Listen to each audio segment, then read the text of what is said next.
Does Drake secretly own a piece of Gamma, a music production house that has a lot of UMG artists under its label, thereby allowing Drake to get a piece of everyone's pie, including the very rappers who he's battling right now? That seems to be the speculation from Joe Budden and people all across the internet that the real reason why everyone in the rap industry teamed up against Drake all at the same time is because he's actually getting a percentage of their music and he's fucking them over as an executive. Larry, a few years ago, when he was trying to figure his move out, his plan was, I want to go find the Avengers and create a new content mega house that nobody can fuck with. Larry Jackson was an executive at Apple Music. In 2023, he left and started a company called Gamma. According to Joe Budden, his plan was to create an Avengers of music. Now, they continued to flesh out this idea, saying that Drake would be the Nick Fury of this musical Avengers, meaning he's the one at the top, the boss, who's making everything happen. Now, it's rumored that that deal for Drake was $400 million. And to be honest, that's actually not enough money for Drake. As crazy as that sounds, that is not enough money. When you were talking about the level of Drake, you're talking about a LeBron, you're talking about a Tiger, you're talking about generational wealth, probably with a B.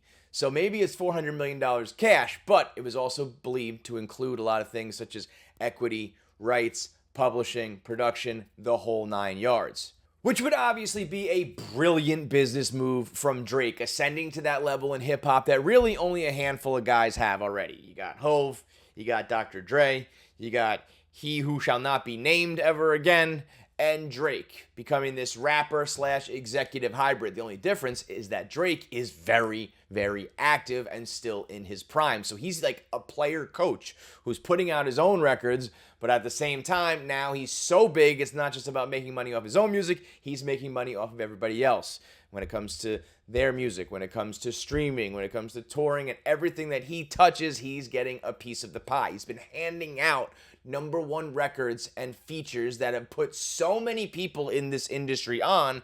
It's really only right at this point that they formalize that. He was essentially doing it for free for how long? Putting new rappers on, taking old rappers and putting them to a new tier.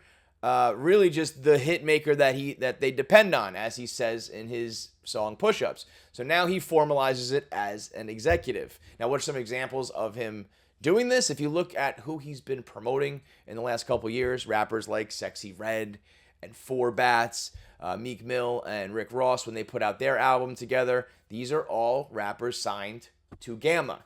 So why is Drake spending so much time with Sexy Red? How does she get a Drake feature? How does she get to hang out with Drake? Why is he promoting Four Bats so much? How come as soon as Rick Ross and Meek drop an album, he puts that on his social media when he's not even putting his own music out there?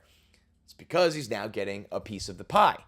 So the obvious smart way to do this is to keep that deal a secret, help promote these rappers, make sure they thrive, and then you get to cash in on their success. However, there is some thought and speculation that the reason why all of these rappers have teamed up to take shots at Drake is that basically he is now abusing his power as an executive. If you look at all the rappers that are related to Gamma or tangentially related to UMG in this entire battle, it's everybody that's going against Drake. It's Kendrick Lamar, it's Rick Ross, it's French Montana, it's The Weeknd, it's Nav.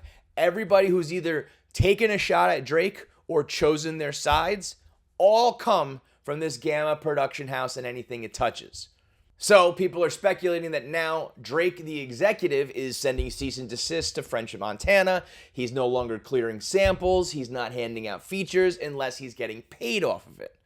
Which, if that is the case, again, this is all just a theory and speculation, but if Drake is doing that, I can absolutely understand where these rappers are coming from, and their response is completely justified. Not only are you getting a piece of all my money, but that's not enough. Now you're going to fuck with our careers.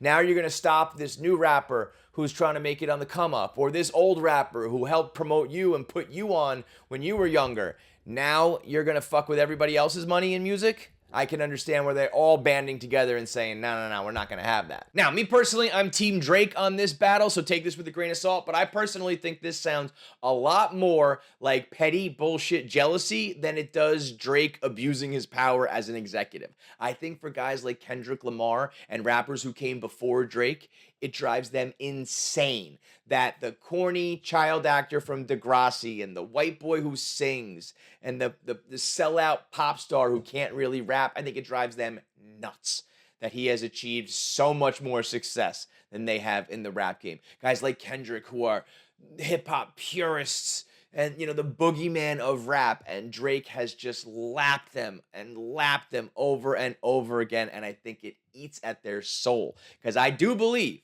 that if Drake really was fucking around with people's music and publishing and samples and records and C&Ds, that would have come out by now. Rick Ross started to talk about it with French Montana, but never took it there. We're now entering a battle where Drake is calling out Kendrick for his rap business. If he doesn't reply saying Drake's rap business, this is all just petty jealousy. Because at some point, like Joe Budden said, somebody would spill the beans on that. Until that moment where these guys come out with evidence of here is how Drake is being a scumbag executive in the music industry. When he used to be one of us, now he's one of them. Until that moment, I think these guys are just jealous that Drake is absolutely untouchable in the rap game.